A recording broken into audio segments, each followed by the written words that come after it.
to our third panel this morning. Again, could I ask each of you to introduce yourselves and your organisation, please? Again, starting on my left, please.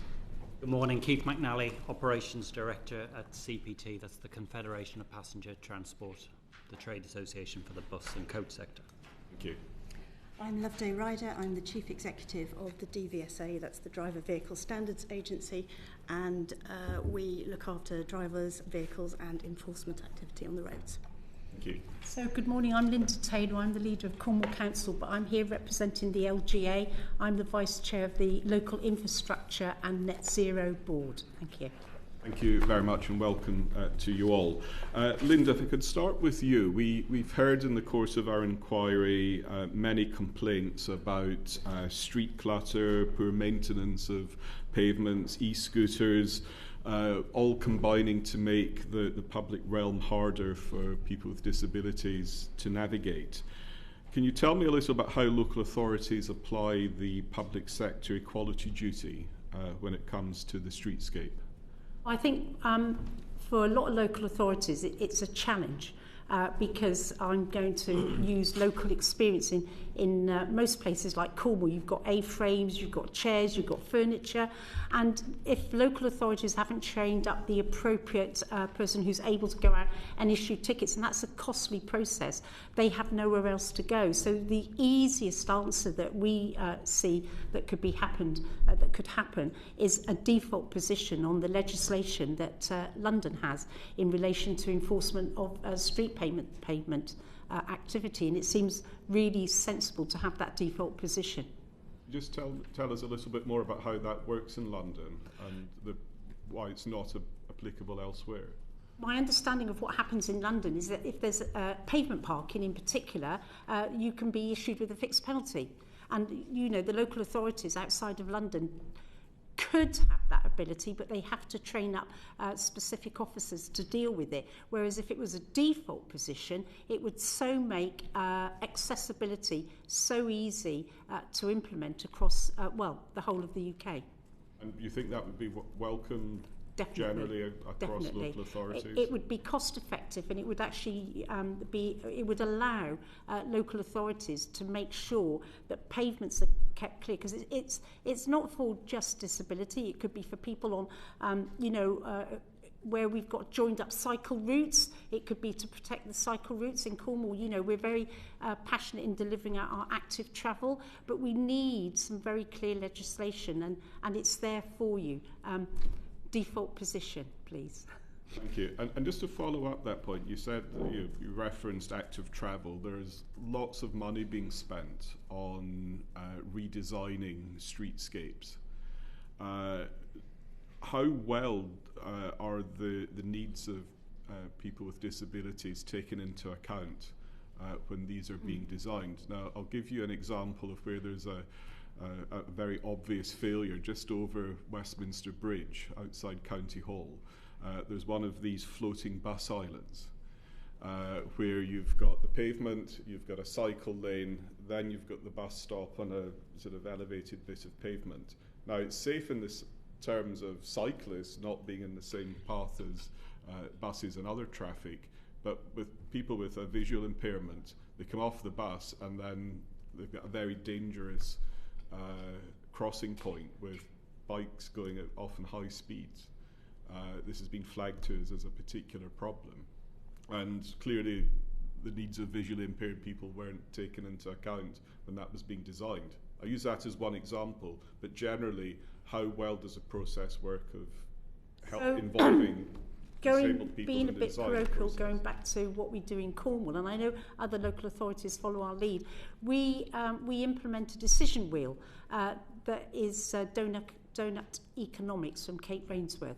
So it's a decision wheel that we demonstrate for every decision that we make that has an impact on our residents. And obviously disability is a characteristic that is built into that decision wheel. So we look at all aspects so we can see that the decisions we're making are right and proper and don't disadvantage other sectors within our community. And that's our guidance. Is that specifically for Cornwall, or is that a standard practice across local We authorities? introduced it, and I know a lot of local authorities have adopted the model, and it's not actually just for travel, it's every decision we make. We look to see, with our protected characteristics and also with our community, that the decisions we're making are right for everybody, and it's an incredibly useful tool that we use.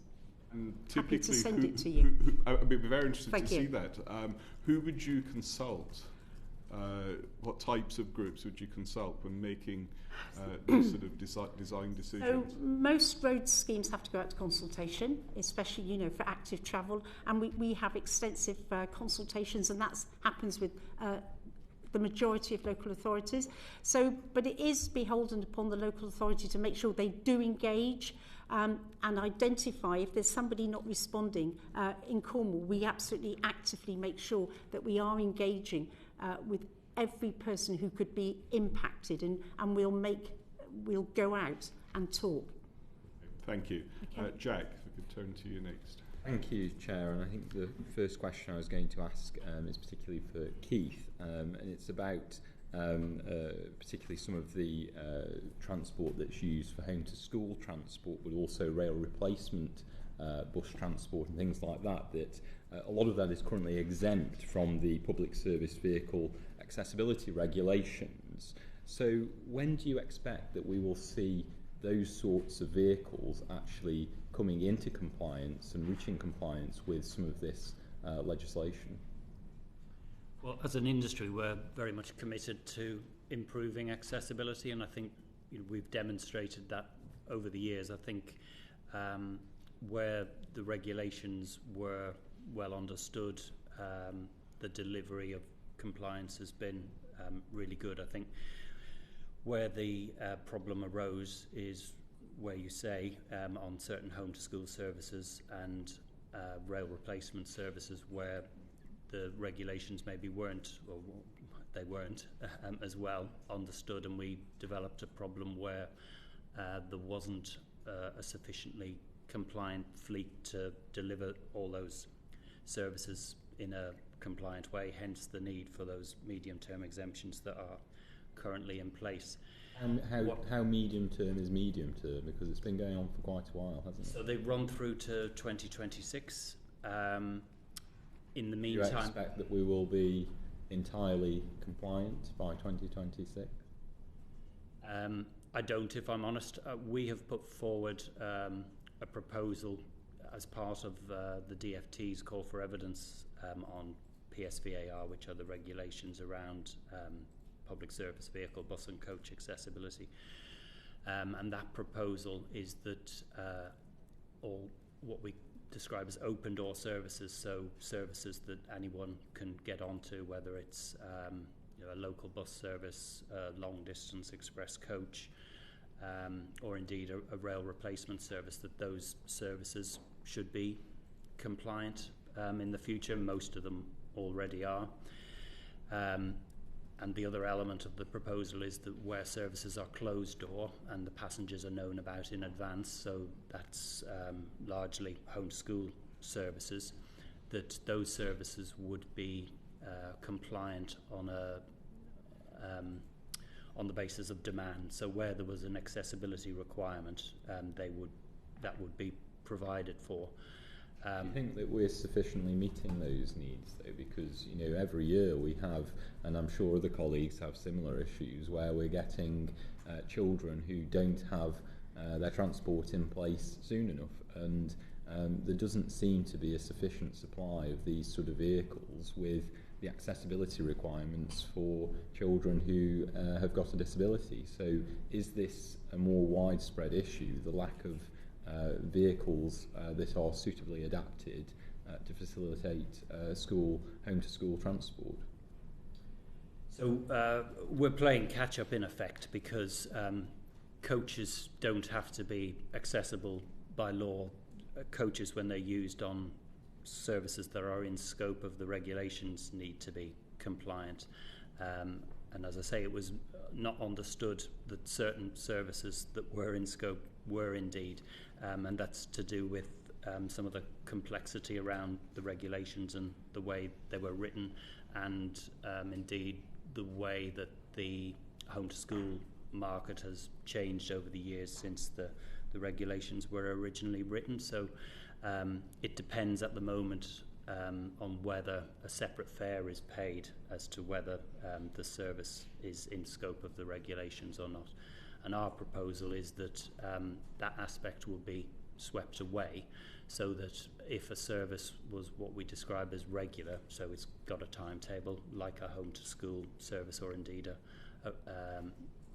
some other sort of works services that operate on a daily basis, that they would be compliant on the basis of demand, whether or not a separate fare was paid. So you take away that complexity. I can understand that. I mean, the question I'm asking though is, are we sufficiently meeting demand? And that's seems to be a wider issue. But the other thing that I wanted to ask you about, and maybe Loveday might be able to give some stats as well, is what is the scale of this issue? How many vehicles do we have that are out there that are non-compliant with this legislation?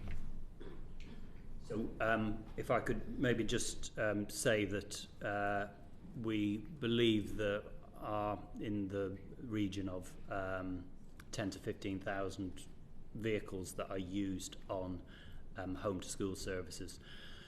Many of those, most of them, would be covered by the medium term exemptions. The default position then in 2026 is that many of those would come into scope, and I believe we probably have between 3,000 and 4,000 coaches that are PSVAR compliant at the moment. There's more coming on stream all the time with new vehicles and existing vehicles that are adapted. But as I say, we're playing catch up, and in the context that the COVID pandemic hit the coach industry very hard and made it more difficult to invest. Is your data at DVSA showing that we are seeing an improving picture, or is it... We don't hold data on that per se. The department collate the numbers of the medium-term exemptions that there are. But my understanding with that is that there is a requirement in that each year the percentage of compliance will go up, or it won't be granted for the next year. So I think I agree with Keith, that we should see an improving picture between now and 26, certainly. So you aren't responsible for actually ensuring that those vehicles are compliant with some of these public sector equality duty and the accessibility requirements? That isn't... So what we will do is we will work with operators to make sure that they are in compliance where they have buses on services that are in scope. So that means that we'll work with them right from the beginning, from a new operator seminar where we will make sure that they're educated and that the drivers are trained.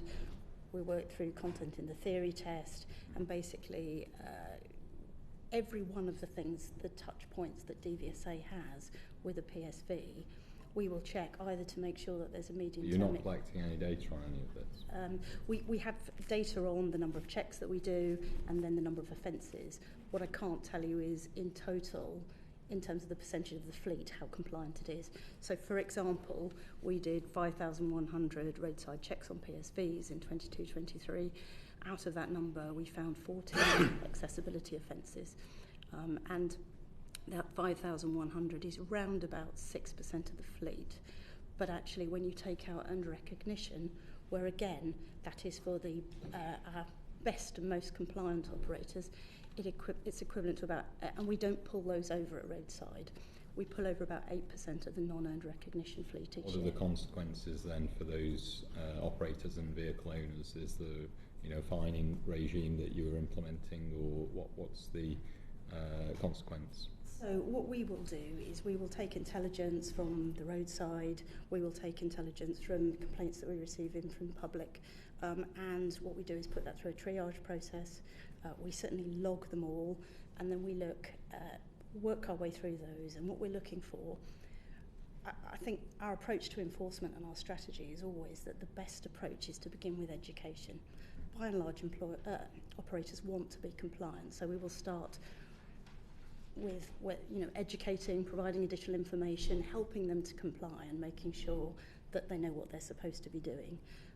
If it becomes a theme, or if there's evidence that they may be perhaps willfully not doing it, we will use our investigative powers. We will go do targeted checks on operators, maybe go and visit operator premises, and again look for evidence that their systems are right and that it isn't a systemic or a sort of a willful failure by an operator. If we think at that point that there is an issue here, then what we will do is refer that to the Traffic Commissioner, and the Traffic Commissioner is the regulator, and then they will make a decision based on basically the merit and proportionality of that particular case as to whether to take it forward under their powers. Thank you, Chair. Thank you. Mick, Thanks, Chair. Good morning, panel. My question is to Linda. And how do local authorities procure accessible home to school transport if the vehicle used by local providers are exempt from the accessibility legislation? So the exemption actually is a little bit of a lifeline until 26 for local authorities to be able to operate. But a lot of local authorities do struggle to get appropriate vehicles and the requirements for accessibility. And I think, the bigger picture, if I may, is that we've got the Education Act of 2019, which is absolutely directional in how local authorities deal and deliver transport for SEND children. But one thing that's becoming very, very clear is that requirement is growing every year. And if you're looking at local authorities now, if you're looking at the pressures for most local authorities, school transport is a real big issue. And in 2019, the deficit was £111 million, and it's growing seriously every year. And one of the things I would ask that some considerations given to is, apart from the requirements under SEND, local authorities are working to a very antiquated school transport legislation from 1944, and that seriously needs to be looked at to help provide a better system per se for school transport. So when local authorities are not able to get vehicles that meet the accessibility needs, that is what's actually adding to the additional costs to make sure under the Education Act that they get send children to school. And it's a picture that is escalating every day. So, are local authorities that are unable to provide accessible vehicles in breach of the public sector equality duty? Well, they have that fallback position of the exempt, which will run until 26. But it is an absolute challenge, and they have to provide transport, and so that's where they're going out to, taxis, which is quite a gold-plated service, and that is what is actually adding to the additional costs. And then, for local authorities, once they have been able to procure a service that meets the accessibility, then they've got that challenge then of making sure they enforce what I call the street furniture, those drop-down pavements, making sure it's very clear. So there's a lot of work to be done there as well. Next question is to Loveday. Cracker name, that by the way, isn't it? Could you explain the DVSA's function and approach in terms of enforcing the public services vehicle accessibility regulations? Absolutely. So as I answered previously, building on that, what we've aimed to do with PSVAR is to build it into all of the processes that we run and all of the interactions that we have with operators of PSVs. So starting from a new operator seminar, working through if they join our Road to End recognition scheme, making sure that we check KPIs monthly and the 2-year audit's got PSVAR as part of it. Obviously, there's the annual inspection of a vehicle, so the MOT equivalent for PSVs. PSVAR is built into that as well, and it is checked if the equipment is on the vehicle. When we do roadside checks, as I said before, again, we will look at the equipment, we will check that it's working. Of course, there are some constraints in doing roadside checks in that we don't go with a full coach. We need to, or bus needs to be a place where the passengers can safely alight before we do the check. But we tend to use places like coach parks, stadia, motorway service areas. And when we do a check like that, we will actually not only check the vehicle itself, we will also check the operation of equipment and actually make sure the drivers know how and what their duty is in a roadside check. If we get any intelligence that there's a problem, we will follow up, as I said, with operator premises visits, again, where we will talk to any drivers that we can find. So for us, it's about satisfying that the vehicles that are in scope are compliant and the equipment works, but also that any drivers are trained appropriately and that the operator themselves has the right processes and systems. So it's kind of an end-to-end thing for us. How many public service operators have you enforced against in the past year for non-compliance with the regulations? So we have, if you take annual tests, there were 69,000 vehicles that were tested. That includes ones that would be perhaps coaches on scheduled services, so that includes out-of-scope vehicles. But of those, 33 failed with PSVAR items in 22-23. 13 then passed after rectification, so it's quite small numbers that we see.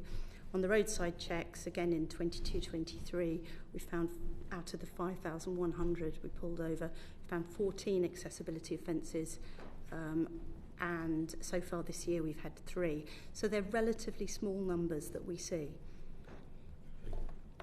What concerns do you have as a regulator about accessibility in the sector?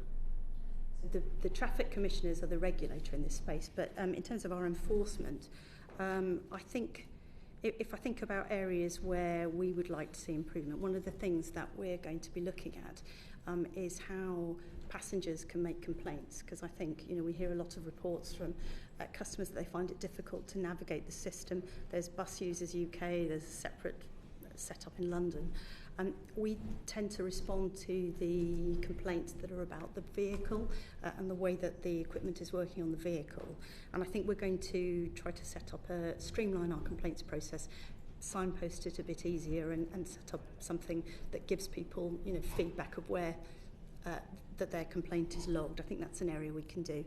The other thing that we've done in the past is awareness sessions. So we had in 2021, we had a special accessibility awareness week. I think we'd look to do more things like that, using more intelligence-led work as well, using ANPR to try to investigate a bit better. I think that they're all sensible things. The other thing we've done is we're going to invest in some wheelchairs. So actually on our roadside checks, we'll be able to go with a wheelchair and actually get the driver to demonstrate that they know how to restrain it adequately, get it on and off properly. So there's lots of things that we can do, I think. Thanks very much. Thanks, Chair. Thank you. A number of local authorities are now introducing what are known as DRT service, demand responsive transit, that sit between a bus service and a taxi. Where there's an app you can summon a vehicle to come and collect you, and others. To what extent are those services covered by existing accessibility regulations, or is there a gap that needs to be addressed? So within Cornwall, the delivery of a bus service is incredibly challenging. So within Cornwall, we absolutely have to work to a timetable. But for other local authorities, if they are using exempt vehicles to address the suggestion that you've just made, which is a very good suggestion, they've got a bit of a dilemma, because if those exempt vehicles have capacity, they have to make a decision. Are they going to sell the spare seats to family members? And if they were to do that, to think more about the impact on the climate, they would then lose, or the vehicle would lose that PSVAR exemption. So it sounds good. It's a model that needs to be followed, but it is not as easy to implement, especially in a lot of the local areas where transport is not as available and freely subsidised in other parts of urban areas. It's a challenge. Thank you. Keith Loveday, do you have any views on the DRT provision? PSVAR, those regulations apply to vehicles with a seating capacity of 22. over 22, I think, isn't it? So 22 or less are exempt, and I guess many DRT services are going to have fewer than that number of seats, so they are exempt, and I think many of the services that are provided are probably accessible even though they're out of scope, so provision is made for wheelchair users and others with accessibility needs, but I don't have any date on proportions of which would be accessible and which not. Thank you. I haven't got anything to add either. Okay, thank you. The last issue I wish to cover in this session is the enforcement of regulations with regard to taxis carrying people with disabilities, and particularly with people with assistance dogs. The law is very clear that the passenger has the right to take their dog or other animal with them. But we hear many cases where that's not happening. What is the problem in enforcing that law? Linda. So for me, and I'm sorry to keep, because you go back on where you can give evidence. Within Cornwall, believe it or not, it's not such a big issue. We've had very few cases where the local authority have had to go out and enforce. But I think one of the issues I would like to raise is where you're having taxis that have been licensed outside of your particular area. That is a real big problem for local authorities to absolutely deliver that enforcement. So, one of the considerations could be that local authorities license the vehicles, and if they're licensed within that local authority, they've got they can enforce, and they can make sure that the requirements under the law are absolutely delivered. Thank you. So if a taxi is operating in another local authority area, Yes. who has responsibility for enforcement? Is it the local authority where the taxi is licensed? It's or the one local where where it's licensed. Right, okay. And, so it causes problems. It can cause problems, especially if there's a local area that local taxis that are coming in know there's a lot of business, like coastal resorts. Big issue in Brighton, isn't it? Yeah. Yeah. Yeah. So, if the local authority had the ability to license, they could they would absolutely be able to enforce. And at the moment, that is a little bit of a concern for many local authorities. Thank you. Yeah. So just to follow up on that, talk me through. So say, to give your example, say someone in Liskeard is wanting to get in a taxi that's licensed by Plymouth, different authority, and they make a complaint to Cornwall Council. What rights do you have as a council to take that up with Plymouth to get them to enforce? We don't have any legal enforcement. However, because of the close proximity of our two areas, our transport department would absolutely make sure that the licensing of that vehicle, which is, for example, Plymouth, are made aware of the issues. But as the local authority for Cornwall, we can't enforce the complaints. And should it be mandatory for all authorities to take proactive steps to identify non-compliance, for example, doing mystery shopping or other such measures?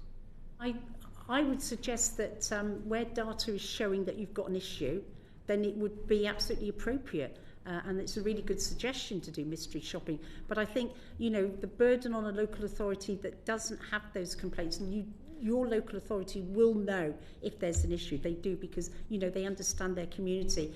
Then I would say that there shouldn't be the burden to do mystery shopping. But obviously, if complaints escalate, then it's a really good idea to take a mystery shopper exercise. Finally, should it be mandatory for all local authorities to maintain a list of all their accessible taxis under the Equality Act? Absolutely. people's health in some parts are not improving, and it's really, really important that they know what taxis are accessible, just to make their life easier as they're moving around. And also it's that assurance as well that if the local authority are listing accessible taxis, that's because they know about them, and that's incredibly important as well for standards. Thank you very much. Do any colleagues have any last questions? Just got a really quick one for Councillor Taylor. It's very kind of you to offer to share with the committee the model that you've got in Cornwall. I think we'll be interested in that. But just to go back to the earlier point about floating bus stops, A-frames and street clutter, and you mentioned the position in London. Things are getting worse with the advent of scooters, e-scooters, electric bikes littering the pavements. A little while ago, I think a number of us did at the invitation of the Royal National Institute for the Blind and Guide Dogs, an exercise where you wear a blindfold, going onto a talking bus as well, and then walking through a shopping centre or a neighbourhood centre, just so that you can have that lived experience of what it's like for someone who's blind or partially sighted. I thought that was incredibly valuable. I mean, I had bruises on my shins from falling over the A-frames and the chairs and things that were placed outside without any consideration for what it means for obstructions for people with disabilities. I just wonder if any of the panellists had done that. No. It's valuable, honestly. It's a good insight. Yeah. Yes, no pun intended. Yeah. Thank you. But I think it emphasises the point, if I may, about delegated powers coming from London to the rest of the UK to deal with that pavement furniture. Thank you. Point well made. Thank you. I thank you all again for your time and evidence this morning. We've had a packed morning, lots of information to digest, but thank you again for coming forward. Thank you. Order.